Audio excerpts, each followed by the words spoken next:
درون استقبال کې ډاکټر سید عالم صاحب سیدای راشي او استاد سره خپل خبرې شریکې کړو.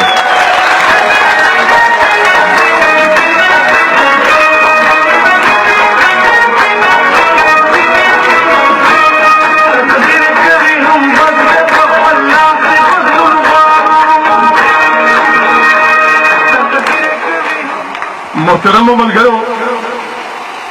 محسن داوړ دومره ښکلې خبرې وکړې چې د هغې 100% تایید کوم او مجلس د هغې نه مخکې بوځم. د ریاست پاکستان تاسو خو د پوندو نه پېژنئ، خو دلته زموږ څه ملګري دي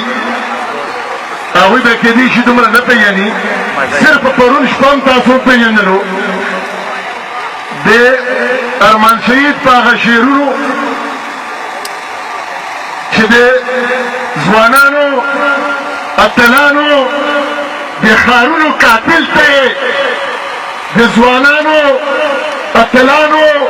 د ښارونو قاتل ته یې وخت به راشي بیا به ګورو پاکستان منافقه.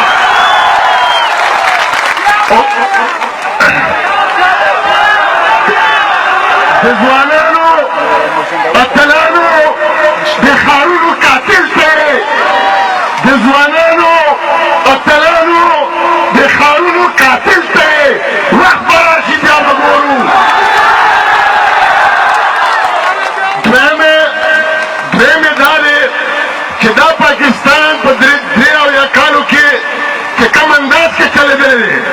بیا چې کم تاسو پرون وکتو تاسو هر وخت یې ګورئ دا د سپي کږه لکېنه دا چېرې نه سمېږي، دا صرف د سود په ژبه پوهېږي. دا لاتو کے بت باتوں سے مانتے ہو نہیں مانتے. په دې کې چې دا نورې ټولې خبرې وشوې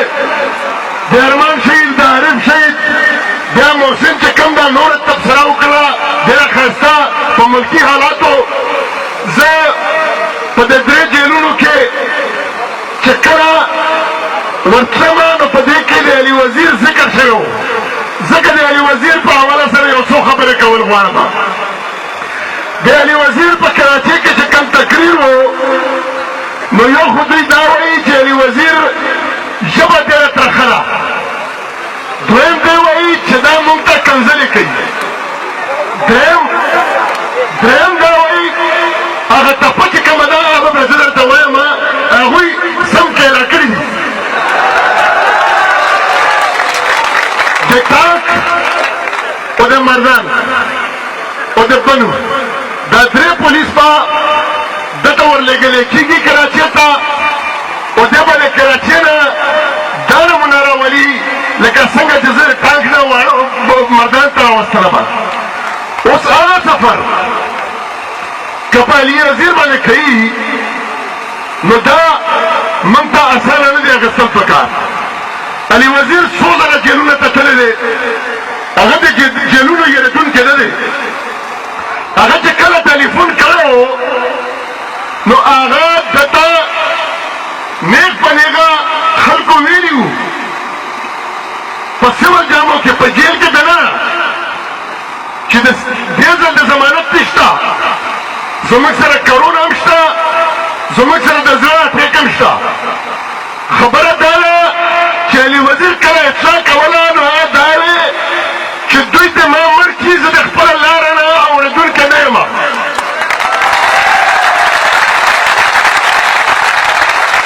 زه د دوی سره هېڅ سمجوتا نه کوم،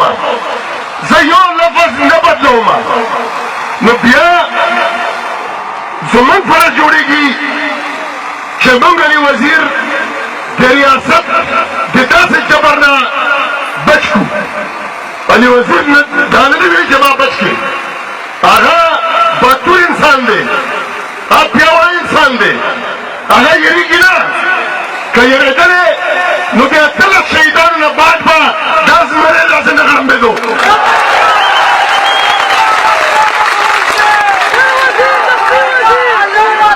دلته راځم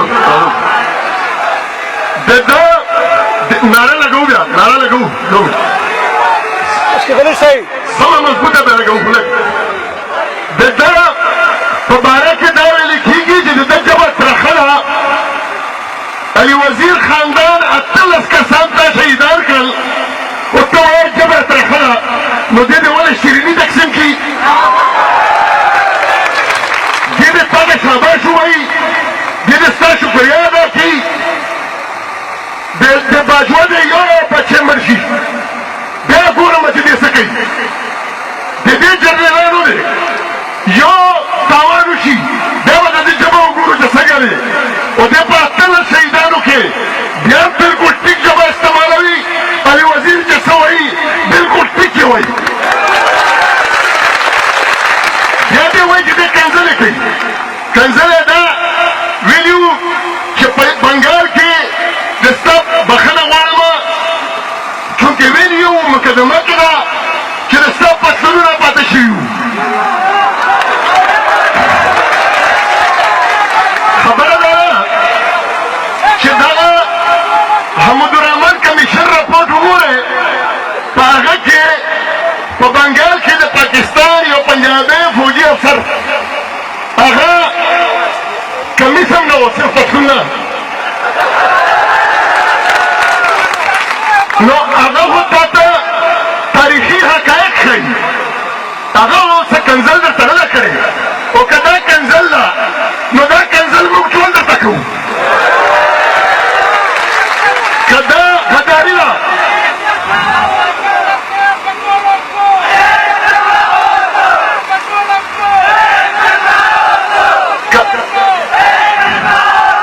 که دا غداري ده دا غداري موږ ټول کوو کوو که نه کوو درېیم چې کوم و هغه علي وزیر په کراچۍ جلسه کې یو ټپه وه چې دوی په ډېر کلا شوي دي هغه وایي علي وزیر دا ویلي وو چې مور یې لنډۍ ټوپک مې راکړه مور یې لنډۍ ټوپک مې راکړه وزیرستان ته پنجابیان راغلي دي نه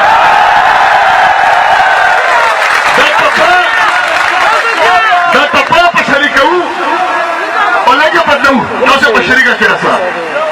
علي وزیر ته څه ویلي وو هغه وایم بیا موږ تاسو په شریکه ټپه وایو علي وزیر دا ویلي وو چې مور یې لنډۍ ټوپک مې راکړه وزیرستان ته پنجابیان راغلي دي نه موږ به داسې ووایو چې مور یې لنډۍ ټوپک مې راکړه ټول پښتونخوا ته پنجابیان راغلي دي نه مور یې لنډۍ ټوپک مې راکړه ټول پښتونخوا ته پښتونخوا ته نر وزیر زخمي وزیر نر وزیر زخمي وزیر بیا وایم زه وزیر او ته وزیر علي وزیر زه وزیر او ته